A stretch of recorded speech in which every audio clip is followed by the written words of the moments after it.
I'm really excited about another great beach lifestyle show, and it's just because every week I get so motivated by G.J. Reynolds and his guests. And I can imagine who the next guests will be. I have the first one lined up, but GJ always brings a superstar to the fold. And then GJ and I are going to kind of talk about our issues business-wise. And GJ, I want to welcome you, but I also want to tell you I came up with a great segment for next week's show where someone who is an entrepreneur who just started out as one needs your help, and you're going to coach her. So that'll be a lot of fun. I want to welcome to the program GJ Reynolds. GJ, how are you? Doing fantastic, Neil. Thanks for having me again, and I'm looking forward to the show today, and I know we got some great guests today. Oh, we have some fantastic guests, and that's one thing that's so exciting about doing the show is the growth of the show in the last 6 months and the listeners and how we just keep becoming the show. It's exciting. It's a lot of fun. But I want to first welcome the program Maggie Stevens, my co-host for Tuesday night show on the Education Network. We do a Q&A show, but she also is the author of The Parent Fix. Maggie, thanks for calling. Hey, thanks for having me.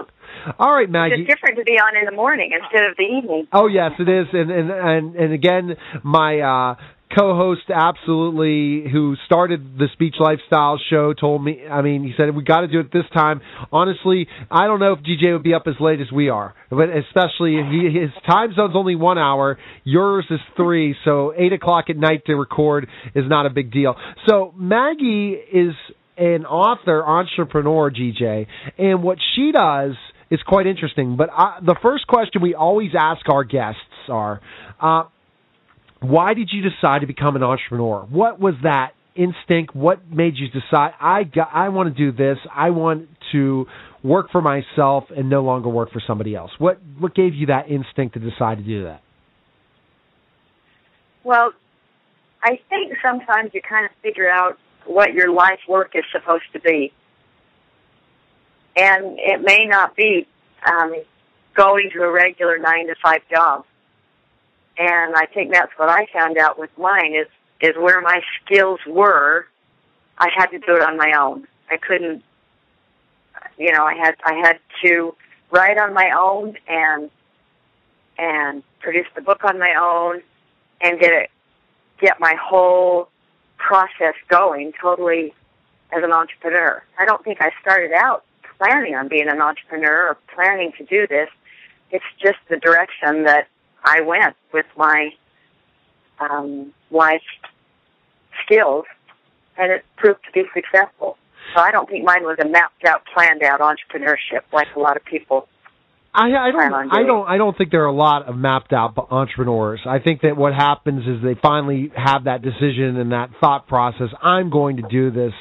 I think this is something, I don't want to live the 9-to-5 work. So what were you doing, Maggie, before you decided to become an author entrepreneur? Well, number one, I was a mother, and that's maybe part of the reason I did it on my own is because I needed to be able to have my own schedule to raise my kids. I did not want to take them to daycare and leave them with somebody else. So when I started writing my book, it was in the extra hours in my day that weren't filled up with my kids' stuff. I also had a travel agency. That was another one of my passions was travel, and so I had started my own travel agency for that very same reason, that I had to have my own schedule. I could not punch in on a time clock for somebody else at that point in my life.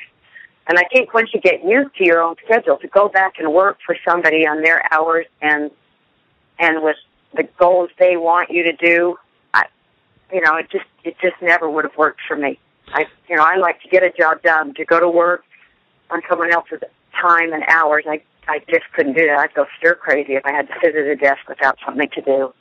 Oh, absolutely. And I think that's what makes me say I would never go back to work with someone else. I'd have to, as a consultant, absolutely, I'd love to work, but working for that person alone and having to answer to that person, all our clients, when we're entrepreneurs, we're answering to tons of bosses, thousands of bosses, not one.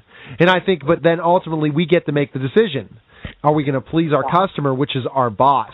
So, GJ, I never brought that up before, but really we do have thousands of bosses, not one, but yet we kind of get to make that final decision and to please those bosses.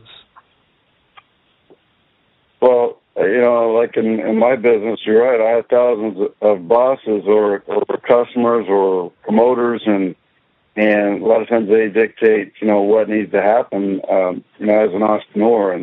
And so, no matter who you are as an entrepreneur, you have a boss, and sometimes that boss is the one you're looking at in the mirror, and obviously the buck stops with you.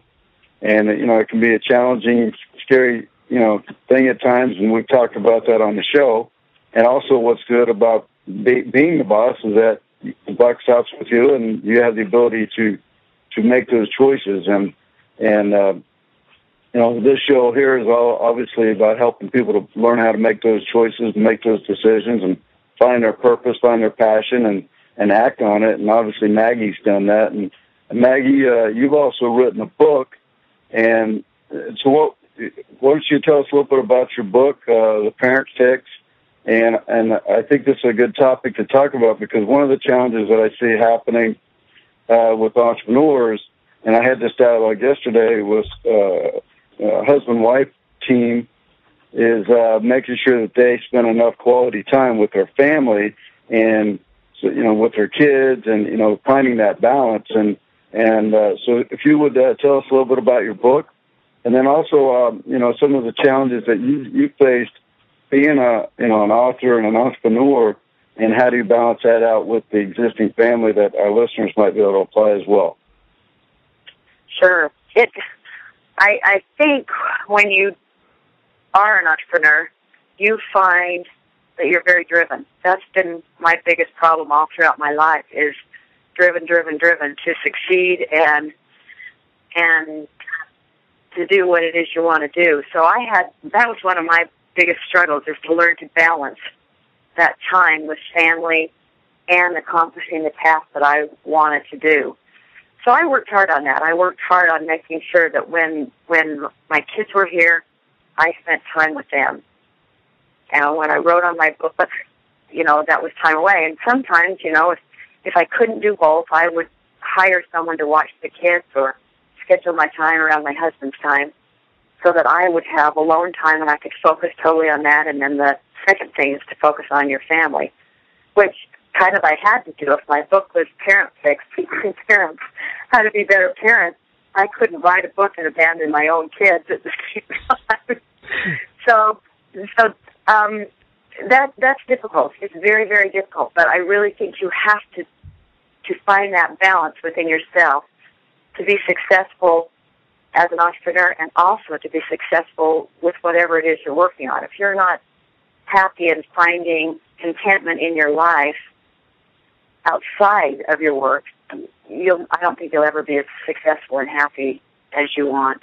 Now, my book, Parent Fix, I wrote as I was starting to have my kids. I witnessed a lot of my friends who were maybe 10, 15 years ahead of me really struggling with their kids. A lot of their children were, when they hit the junior high and high school age, just kind of going a little crazy. They were rebelling against their parents, and, with drugs, alcohol, eating disorders. It was these parents, these people who I had admired, their lives were just falling apart because their children they were not having success in their families. It frightened me. It really did frighten me. So I threw myself into research and reading books, taking parenting classes, studying and observing a lot of the ways that parents were raising their kids. And I'm so glad I did that, because I found that there are certain ways to raise your children that you will be successful, that you don't, going through those teenage years do not have to be a miserable part of life, that you can actually enjoy your kids, teach your kids, and have success all at the same time. So that's basically what Parent Fix turned out to be, because it ended up being that it really is the way you parent that makes your children a success versus trying to change your child. So that's the basis of Parent Fix, is when parents change, kids change. So it's kind of a tough sell to a lot of parents because nobody wants to read a book that tells them they have to change the way they're doing things. They'd rather have a book on change my child, exactly. fix my child. And a lot of times, and this is, I agree with you, Maggie, not everything that so far as she's been my co-host for a couple of weeks we've agreed on. But I'm sure she's like, oh my gosh, when she hears some of my tips. But ultimately enough, I believe that it's so much a process that you have to observe your behavior to make other people's behavior change. And in business, I think that that's the key. If you're talking to a customer, a lot of times it's not what you're pitching that customer. It's how you're relating to that person. It's how you have a conversation with them, not even talking about the product. It's how you interact, not the ways you do things. So that's important. Maggie, now, I guess when you made that decision, how many years have you been running the business? Because I know right now, and I want to go into the next question after GJ has a question about your successful book tour and how you're all over the world, all over the United States, talking about your book. But I wanted to ask you that question about how long have you had this business? Well, the whole time since I started the book, it's probably been 20 years. Oh, wow, okay. When I started writing the book. So the book, because I couldn't spend all day, every day writing, the book probably took me about 5 years to write and another couple of years to get it print. And so that took some time. But it was from that. And then marketing the book was a whole new ballgame to me. I had never heard of I didn't know how to do that. So that took some time to learn how to market the book. But the book was the basis, and I knew I had the knowledge, but I knew it had to come out in book form to get any credible attention from people that mattered. And so that's how we started. And then we went, joined up with Borders, and since they've gone out of business now, it's Barnes & Noble, and started there. And then we slowly just built the Parent Fix Inc. from there. So it probably totaled about 20 years. But the biggest part of it is when your kids have grown up a little bit more, right? Correct? Yeah. Oh, yeah. Well, and then then I have my own time. Then I'm free to travel more, to be involved with all other aspects of the business. Yeah. So I would say the last 5 to 10 years have been more of the marketing and the entrepreneur of the Parent Fix Inc. GJ, what's it made me since knowing Maggie? Because, again, Maggie was too busy for me at the beginning. So I just had to tell you that, G, that she was too busy when I was doing just a blog talk radio show. And she would say, I just can't come on here to do a question every week. I'm just too busy.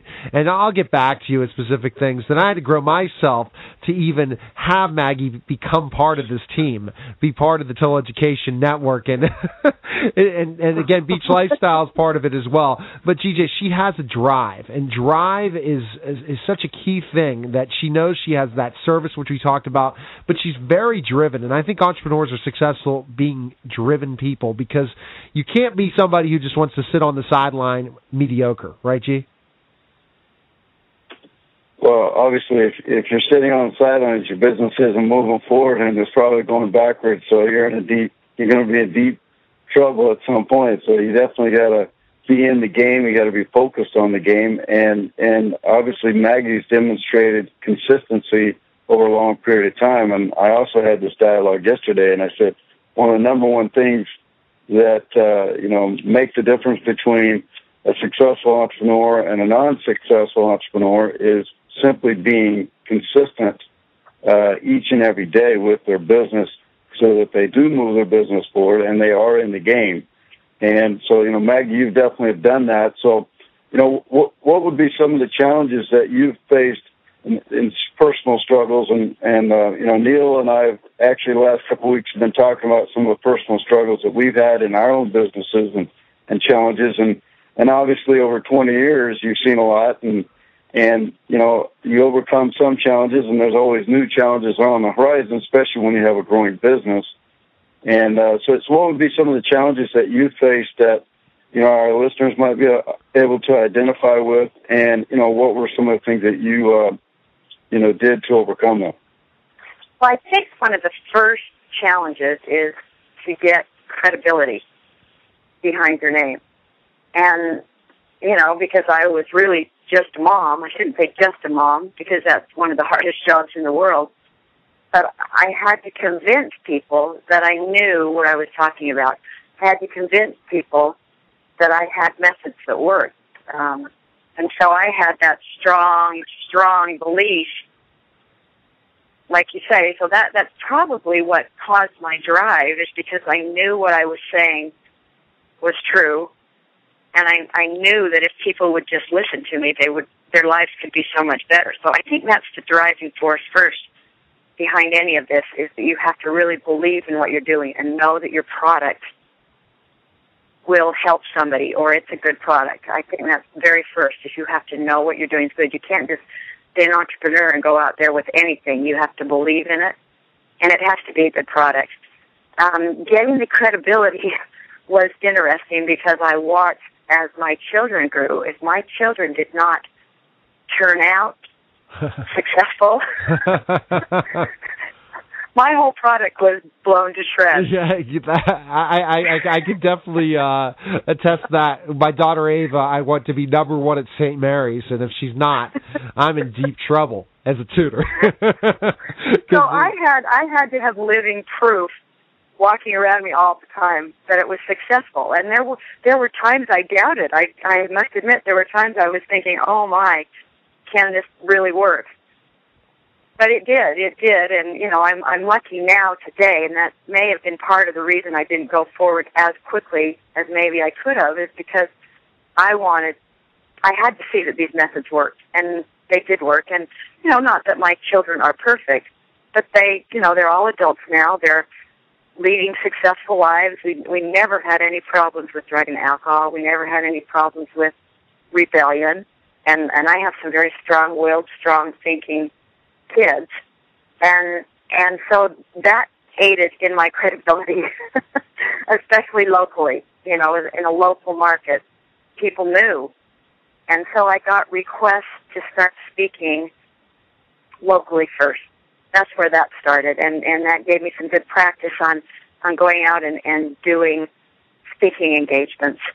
And then I went, then the next real big concern was financial. You have to get money or backing behind you. And so we had a lot of ways we did that, but the very best way was people who were so grateful or believed in what I believed in Parent Fix were willing to donate.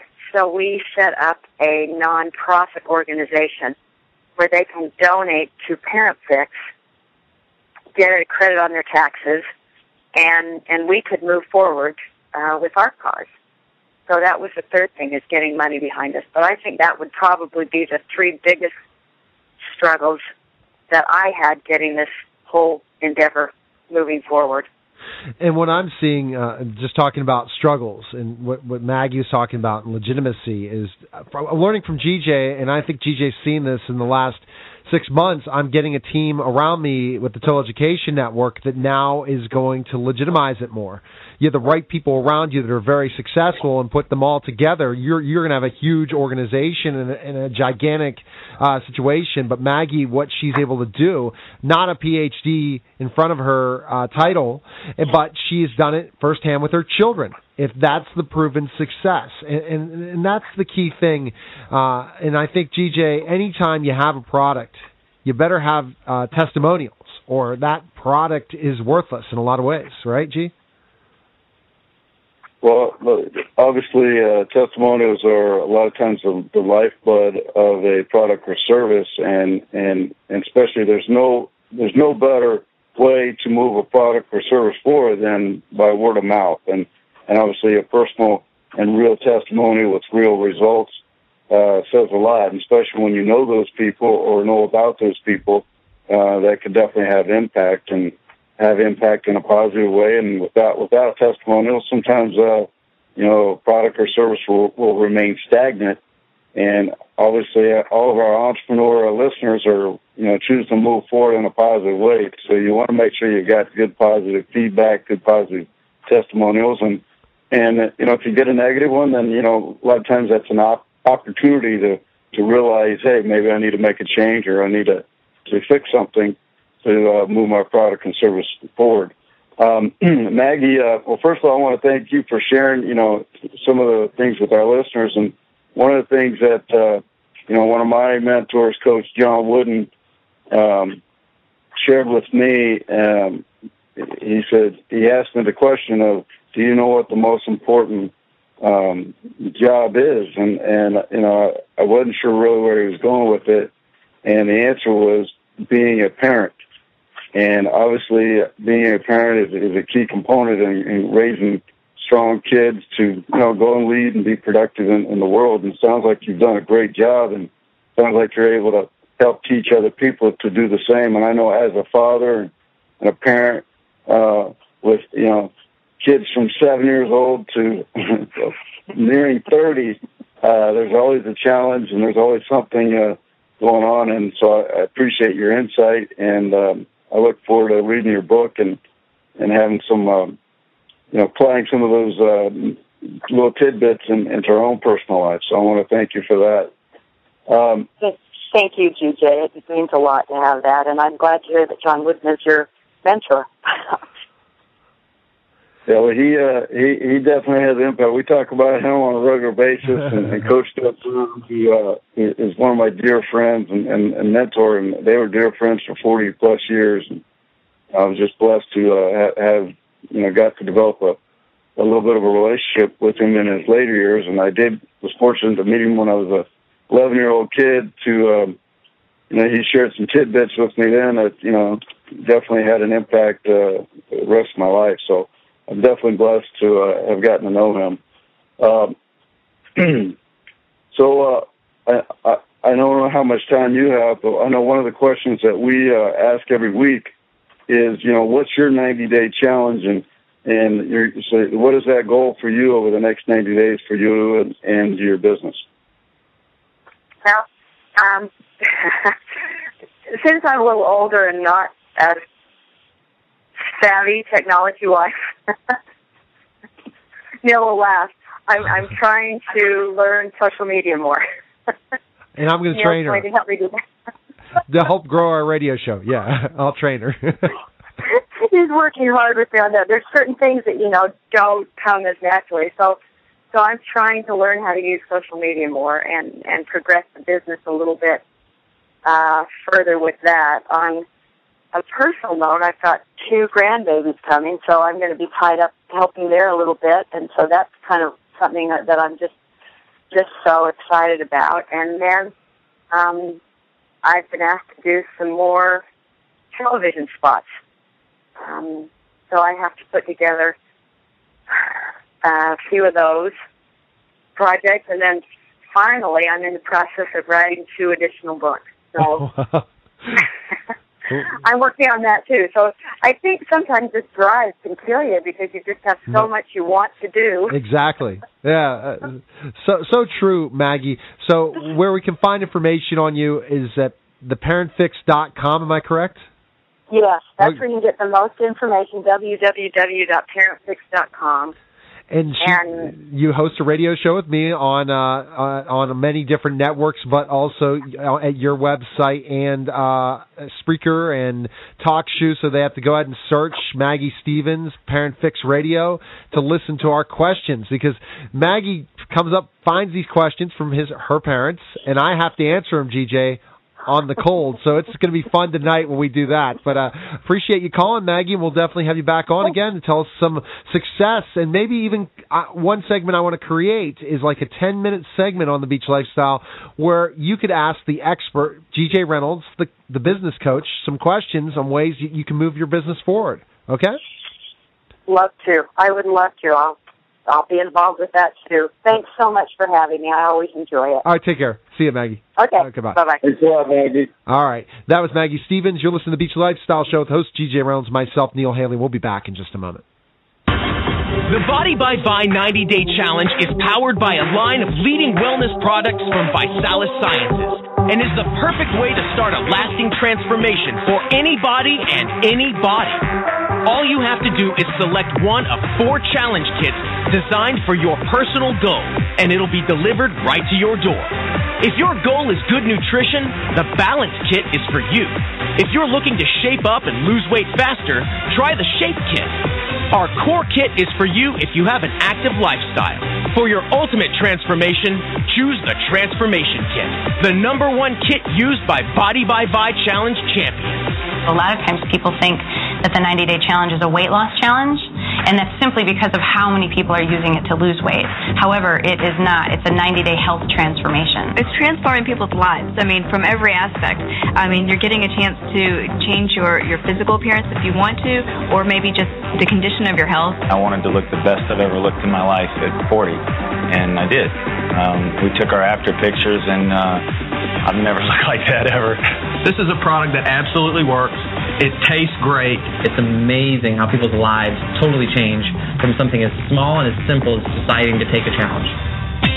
The Body by Vi 90-Day Challenge. Lose weight, get healthier, and even save time and money. Think about it. You save money by replacing your meals with a healthy, delicious shake instead of eating out. And mixing up a shake takes no time at all.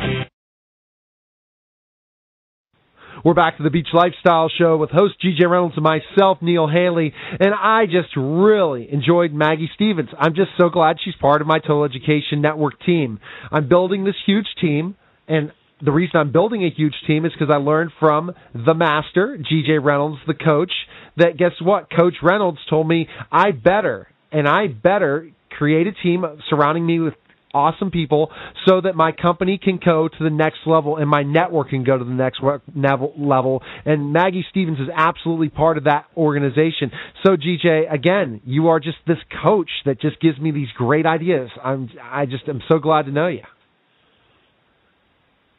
Well, first of all, thanks for listening, and thanks for applying what I've shared, and that just goes to show you're coachable, and what's also is that you're doing a great job of surrounding yourself with great people around you. And one of the things that I've been very blessed and done very well is I've surrounded myself with a lot of great people as well. And our next guest, he's been on the show before. He's a 8-time NCAA champion. He's a 6-time world champion on the track circuit, and he's been successful in business. And I've been very blessed to work with him very closely over the last year, and we forged a strong relationship. And one of the things we were talking about the other day is we were talking about some of the struggles that he was faced with on the track and how they applied as a business owner, as an entrepreneur, and how to apply some of the things that worked on the track into business. And so we're having those dialogues. So we thought, hey, that'd be a good segment for our show. So please welcome Jerome, the Jet Davis. All right, Jerome, how are you? I'm doing well. How are you guys doing? Fantastic. And Jerome, I remember our last conversation and how I really enjoyed learning about how you became an entrepreneur from being, so successful. And I think your drive in track with the USC just led into that business part of your life and said, you know what, this is it. I'm a competitor and I want to be number one. And from what GJ's telling me, you are becoming number one out in California, and that's kudos to you. And but we all go through these issues in our lives where we want to be at peak performance. Our business wants to be at peak performance. But as an athlete, there are lots of struggles through that, aren't there?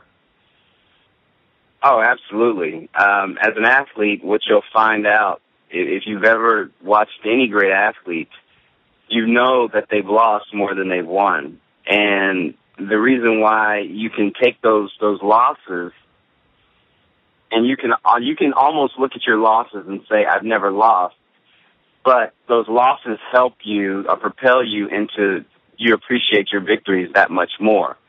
And a loss is not really a loss. A loss is just a learning curve or something that you're to learn from and you can use for your next time that you go out there. So, you know, when Michael Jordan says, I failed or I've missed 9,000 shots, I've done all this stuff bad that the world would say is bad, but then when you look at after he says all the things that he's done, that he's missed, all the fouls that he's committed, all of these things that are bad in his sport, and then he says, but I have 6 world championships, I have 9 MVPs, and you look at all that, and it's just like, wow. That's where it's like, that makes so much sense. You can appreciate it even more. Definitely. I agree. The struggles that we go through to be successful in entrepreneurs, where a lot of times things that we expected to work didn't. And we hit ourselves and say, wow. But then 6 months later, we see why that happened. I guess that's the same thing that we deal with in sports, Jerome, is we're going to have an injury or we're going to have a situation where we're not going to finish in the right place, but we learn from those mistakes then. Yeah, absolutely. And, you know, in sports, I guess, you know, all kids should play sports. And not so much to be the best athlete or to be the best. I mean, you want to be the best, but, you know, let's just face it, everyone is not born with the same level of talent. And, you know, but sports teach you so many things. It teaches you discipline. It teaches you how to work hard. It teaches you how to focus. It teaches you teamwork. And even though there is some individual sports like golf, and then you also have the tennis and you have track, but when you have a coach who's there to help you along the way and help guide you, that's like that team, that chemistry that you can't really put a price tag on. And it helps you or allows you to go a long way with everything that you're trying to accomplish. So with sports, you can learn so much more about the man or the woman that you're going to be later on in life, but you just don't realize it while you feel like you're going through the fiery furnace, like, oh, my gosh, I pulled my hamstring again. Oh, my gosh, I can't believe I rolled my ankle again. Oh, I can't believe I messed up my finger again. You know, just those things that we go through as athletes, as, you know, we call them, we would always like to say, the mental gymnastics of being an athlete. You know, they call them prima donnas, they call them superstitious, whatever they want to call them. But for whatever reason, you know, we know as athletes that so much of what we do is mental. So much of what we do is mental and belief and self-image. Definitely. I think that and having that coach around you to kind of, I guess, put you down, keep you down to earth, that's the key. And that's why I love GJ so much, is anytime I come out and tell him my struggles or certain situations, he always is able to help me out and guide me through it. So, GJ, I guess that a lot of times to be at peak performance, you have to have a coach to get you there, right, G? Well, most definitely. And one of the things that I share in my book, and, you know, a lot of times I've been asked, you know, in questions, you know, what are 1 to 3 things that you recommend? And one of the first things is, you know, surround yourself with the right people that care about you, people that believe in you, and also find a coach or a mentor that's gone down the path or that you're choosing to go down, and it can help you maneuver, you know, through the different paths. And if you look at all these great athletes, and Jerome has spoken about some of them, that every one of them had a coach, every one of them had a mentor, and, you know, without that coach, without that mentor, they may never have aspired or been able to reach the great heights that they reached. And I know Jerome and I have had this discussion, and you know, we had this discussion, and maybe, Jerome, you could elaborate on it a little bit more, is where you went from being a great athlete and a great track star to a superstar, you know, was, you know, when you started trusting the coach. So, you know, so how about elaborating on that type of example, you know, of having that coach and truly trusting that coach to move forward? Yeah, that plays a significant role in, I think, any boy or girl's dream of becoming a great athlete. You know, one of the things that my father always told me growing up, he always told me, what you are to become in life, you're now becoming. And when I was, 6, 7, 8, 9, 10, I was like, what is he talking about? What you are to become in life, you're now becoming. And I didn't fully understand what that meant, honestly. I don't think I really quite figured it out until I was at USC. And what he was implying was that the things that you do today are going to propel you into tomorrow, and the things that you don't do today are going to really hurt you for tomorrow. Yes. So I was like, whoa. I mean, he was saying, it almost sounded like to me as a young boy, the same word. They were just mirroring each other, become and becoming. And so when I got to USC, I really, I love my coach now, but when I got to USC as a freshman, I was heavily recruited out of high school. And I felt like, okay, what is this man going to teach me? And I felt like I knew better. I felt I had trained really hard. I had been blessed with a scholarship. And I knew what I needed to do. But the coach knew best. He knew a little bit more than I did. And I, for whatever reason, I didn't really want to stay at USC. I didn't want to stay at the school. I wanted to go transfer somewhere else. My first year at school, I actually was fortunate enough to go to NCAAs and was also able to go qualify to be on the World Junior National Team. And we flew to Sydney, Australia, and I was able to get a couple of gold medals there and also a silver medal. And I wanted to transfer to a different school just because I felt like my coach didn't get me. We didn't mesh, or we didn't gel. And so my dad got on the phone with me, and he said, you know what, son, I'm going to pray. And my dad just prayed with me on the phone, and he said, trust me enough to stick it out. This is all part of the process. This is part of the process. And I'm like, oh, and I love my father. I love him dearly, and he's taught me so much. And so I was like, okay. So then what ends up happening is I basically internally, I don't say this outwardly, but internally, I tell my coach, okay, I'm going to listen and surrender to what it is that you have to say and what you have to give me. And at that moment, when I did that, it seemed like the heavens kind of opened up for me and my career at USC even more so.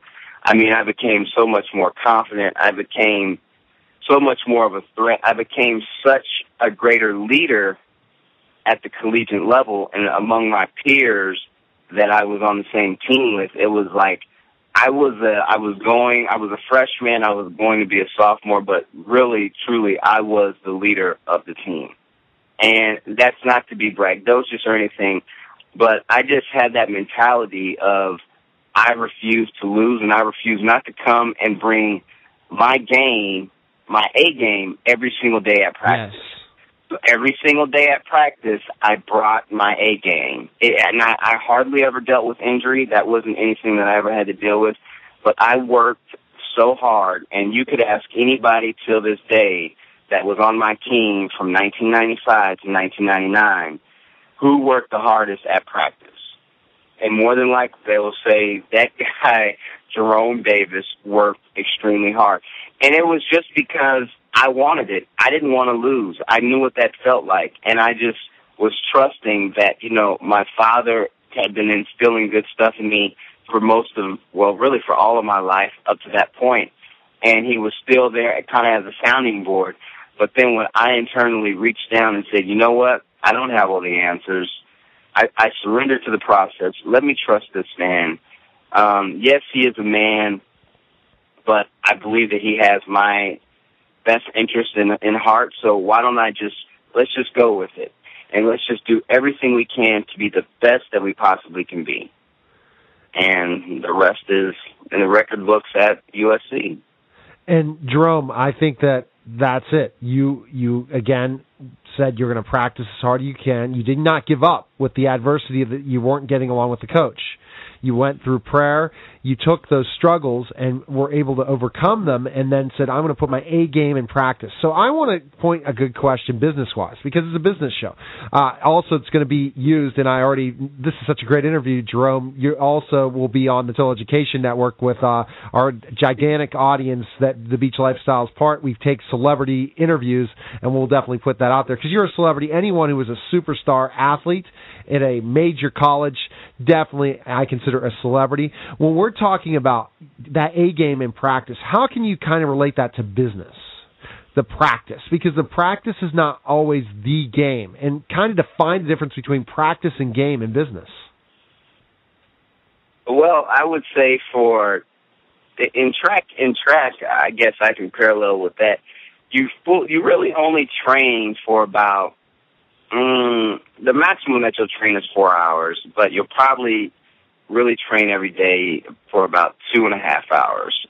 Some people maybe a little bit more, but hardly ever does it really take more than that to become a world-class athlete. But during that time that you get up and they set the watch on you and you're running your laps or you're doing whatever it is that you need to do, that is a time to specifically focus on what it is that you're trying to accomplish. When it's time to rest and time to get water, that's a different time.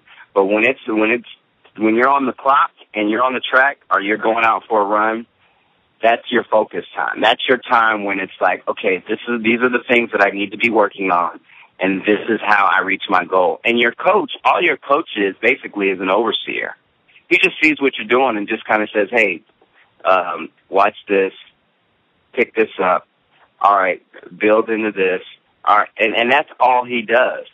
So when you go into business, and that's one of the reasons why it's so good to find athletes that have competed at a high level to go into business with, because they understand that process. Not everyone understands what it takes to be a great athlete, but then also the downside of finding great athletes to go into businesses is that sometimes they just don't want to go back after it again.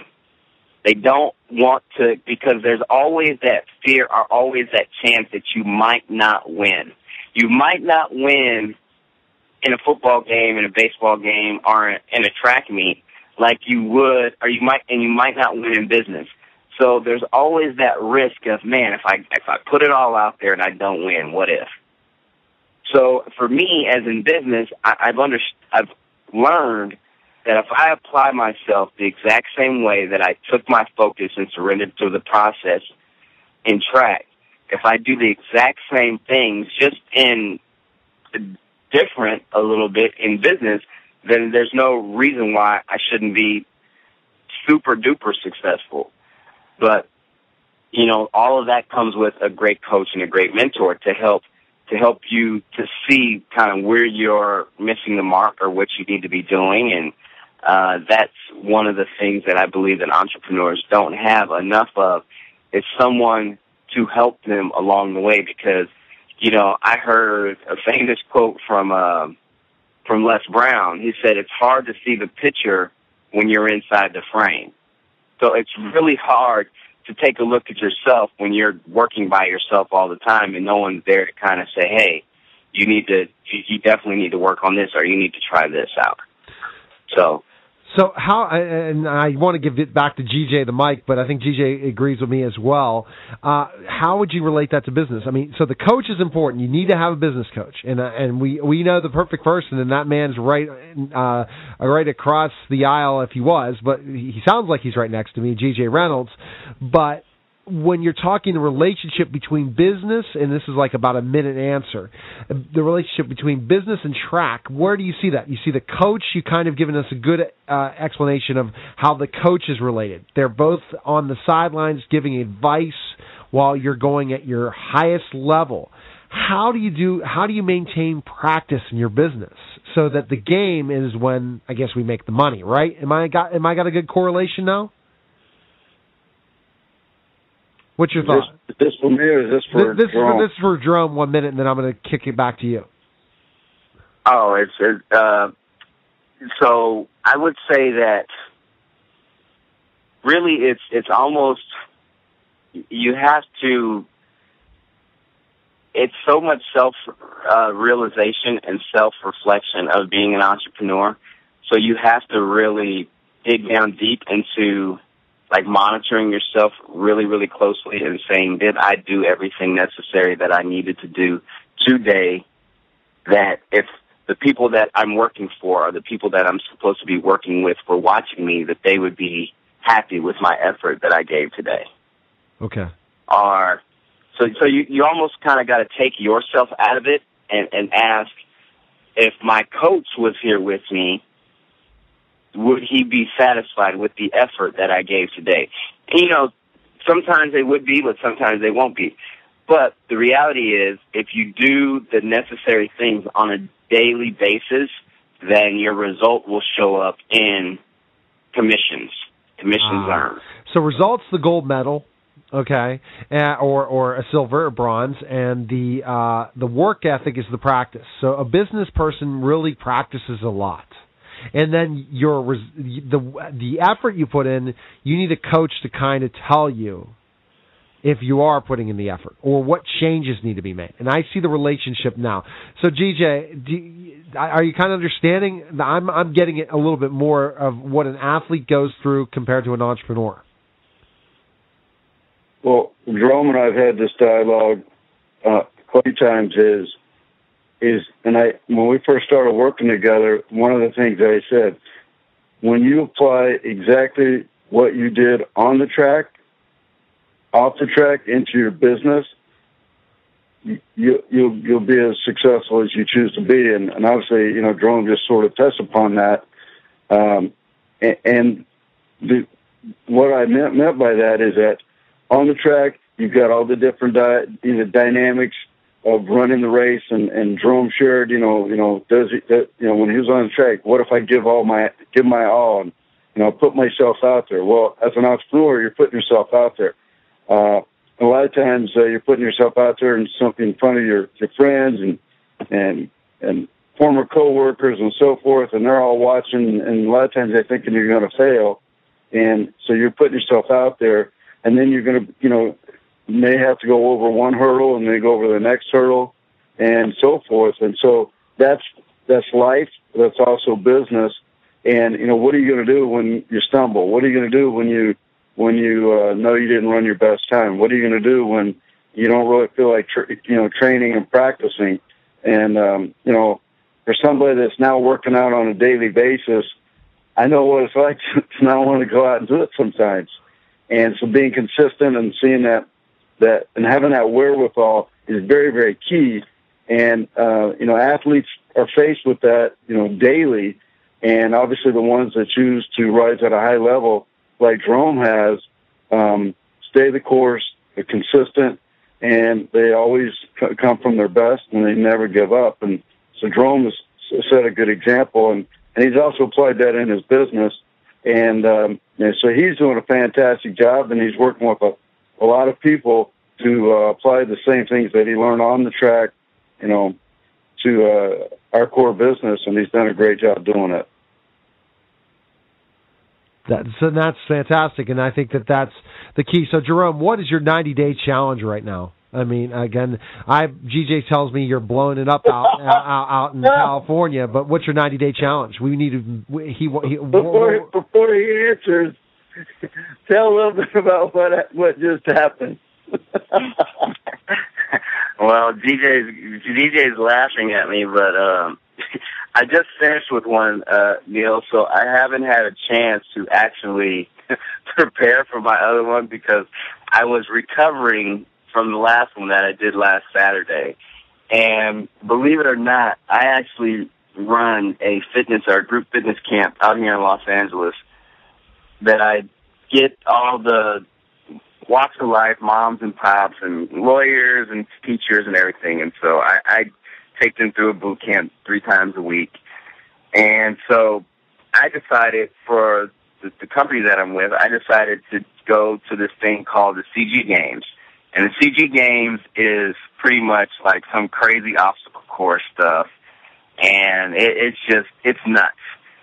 So GJ and I were thinking of a challenge. What can I do? What can I do? And so with that said, I ended up trying something that I'd never have done before in my life. And the first thing that we did was an obstacle course that had like army crawls, hopping over walls, and just a whole bunch of stuff, scaling at like a 30-foot inflatable and sliding down a slide. And we had to go through that 10 times. So you had a maximum of an hour to do it. And then the next thing I did was I had to run a little over 4 miles with a 50-pound bag of sand. And this bag of sand was just what I'm saying. It was a 50-pound bag of sand. You couldn't really get comfortable with it. It didn't drape over your shoulders. You had to hold it and run a little more than 4 miles. Then the last part of it was you had to do a sprint, and then you had to sprint some stuff. Then you had to pick up a brick, and you had to go swim with the brick in the lake, 75 yards, go 30 yards over, and then swim 75 more yards. And then you had to go on the football field and do 100-yard bear crawls, and then you had to do back 100-yard traveling burpees. Now, mind you, I thought I was in some decent shape, or, I didn't think I was at that, but literally I was sore. I'm just now starting to come back around. That was a little more than a week ago, and I was doing some interviews and stuff and saying, like, I don't know why I did this and just messing around, but it was probably one of the most hardest things I've ever done, and it was actually, I did it in Austin, Texas, so it was 90-plus degrees plus 100% oh my gosh. Humidity, and so that was my 90-day challenge, and for whatever reason, I just had to challenge myself because I wanted something to do. Would I do it again? I can't say that I ever would do that again, and you asked me what's my 90-day challenge right now. I'm still trying to recover from the last one to plan another one, so I haven't found it yet. Well, maybe you got to go in the ring next, Jerome. Set up a wrestling match between Jerome and I. And next Visalis get up the ring, and maybe a tag team match, Hogan and GJ and I. Here we go. I set up a challenge, G. You and I in a tag team match against Jerome and Hulk. Well, that would be great. I would look forward to that. I don't know how sore I would be after that, but I'm sure I would be also. At least you have Hogan on your side. But if you watch my videos on Facebook and friend me on Facebook, you'd see how I take care of people in the ring. Just always coming up with something different. You notice that. I'm a promoter, but beyond promoter. Jerome, where can we find more information on you? But that would be the 90-day challenge. All of us to get in shape to go in the ring with Hogan. Absolutely. No, that'd be fun. You can find more from me on Facebook at, Jerome Davis on Facebook, and then also we're finishing up the final touches on our website. Hopefully we should have that done this week, and that'll be at runwithjerome.com, so that should be up. Still doing some beta testing on that, but that should be up next week. And, just to find more out about me on being part of the challenge, being part of the world's largest fitness platform, something that I'm really excited about and really enthusiastic about, and I love helping people. And that's one of the things that I've seen. What really gets me excited is that I've been blessed to be a great athlete, and now I have a chance to give back and actually spend time with people that I probably would have never been able to spend time with, because the only people I really spend time with as being an athlete were other athletes. But now I get to hang out with just the masses of people and help encourage them and give them some of the lessons and things that I've learned along my walk of being an athlete, whether it's the discipline, whether it's just having that mindset of I can do it, I can win. And, I love that. I love the competitive nature of this business, and I truly enjoy helping people, because I know that not everyone was born with my gifts and talents of being an athlete, but I feel like every person that joins the challenge has an opportunity to impact thousands of people's lives if they choose to. Well, Jerome, again, thanks for calling the program. I really appreciate our conversation. GJ always brings on some fantastic guests. Loved your father-in-law last week. This is a great conversation. Definitely will have you back on again, especially for the Total Education Network. So thanks again for calling. All right, appreciate you, Neil. Thank you. All right, take care. All right, see you, Jerome. All right, you're listening to the Beach Lifestyle Show with host GJ Reynolds, myself, Neil Haley. And we get back, we're going to talk about our struggles. Were we able to handle things in the last week? We'll be back in just a moment. Hi, this is Neil Haley, host of the Total Education Network and the Total Tutor. And I want everyone to go to simplyg.com to learn all about my business coach, GJ Reynolds, and the success he has, and his books, his videos. You can learn everything going to the website and maybe join the challenge as well. Go to simplyg.com. I want everyone to go there and check it out. Now, back to the show. This is Neil Haley. We're back to Beach Lifestyle Show with host GJ Reynolds and myself. And great show again tonight, but now it's a segment I've created. Again, always coming up with its creative juices. The first coaches segment will come out, and next week we're going to have one of our first people who are going to have a business that's not really happy about it, and how GJ, the coach, and I guess myself, will offer advice to help that person.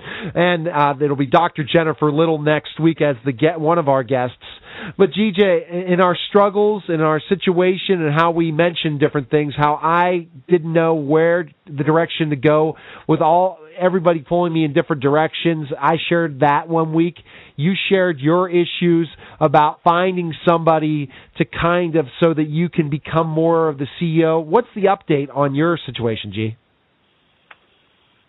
Well, we basically went back to circling the wagons and going back to the fundamentals and looking at, okay, here's where things are working well. Here's where things could work a little better. Here's some things we'd like to definitely see improved. And here's some things we'd like to do, and we're not doing them because of, where we're at in our business or with the resources that we have. And so we started the process of just looking at each aspect of our business and seeing where we can improve and where we're able to, maybe make a change or let something go that's actually in the way. So we are able to run fast and run as fast as our last guest, Jerome Davis.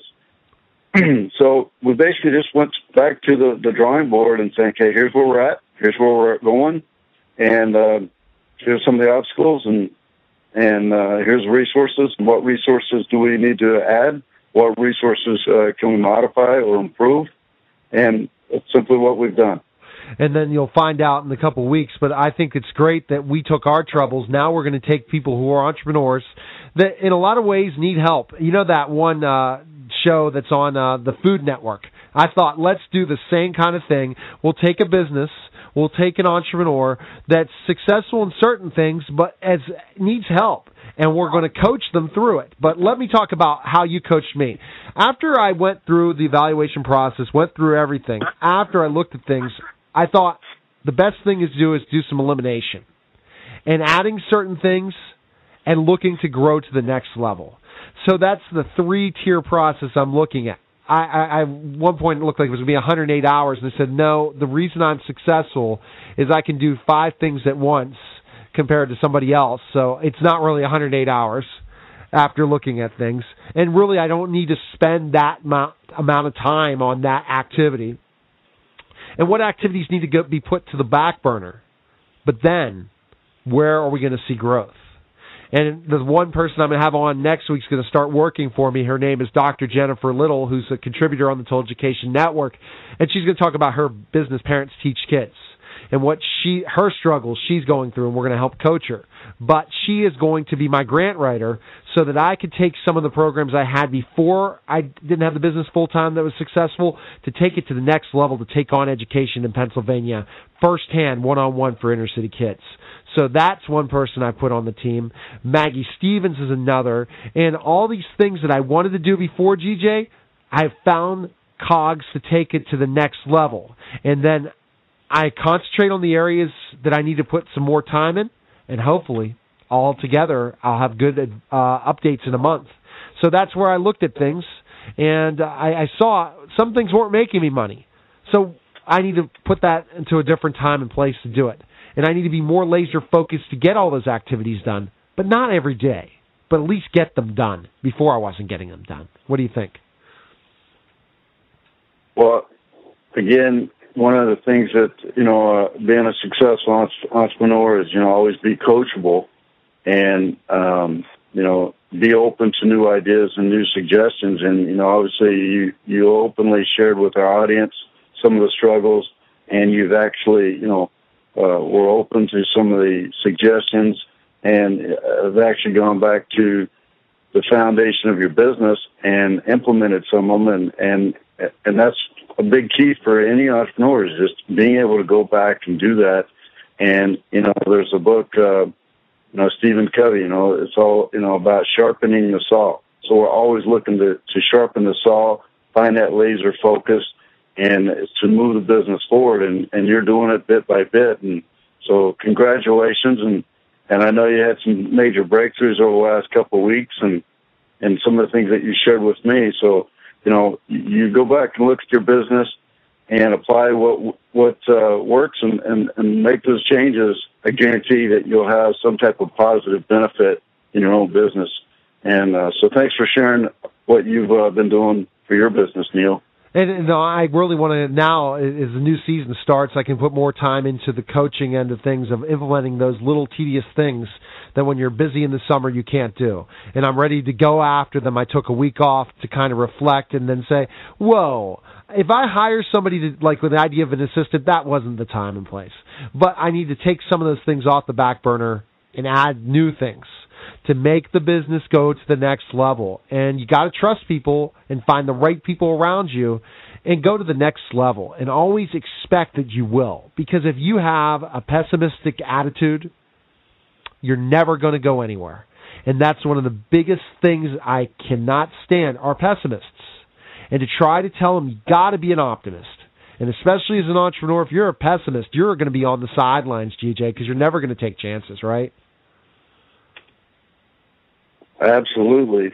And, we talked about that in the first segment of our show today. We touched on it a little bit in the second segment of the show with Jerome, is you've got to be in the game, and you've got to be doing those things in order to move that business forward. All right, and again, another idea, and like some of these ideas come up in the last minute, last fly. Dr. Jennifer Little, we're going to coach her for 2 to 3 weeks to give business coaching from GJ Reynolds, and we're going to see her try to grow her business through that. Then we're going to open up to everyone on Haro and Reporter Connection to bring entrepreneurs in. They're looking to promote their product, but want business coaching. GJ's going to provide it for them. Well, G, ready for next week? Have a great week, man. We're going to talk soon, okay? Thanks a lot, Neil. You have a great week as well. All right, take care. All right, that was GJ Reynolds and myself, Neil Haley. Have a great week. We'll talk next week with more great business talk.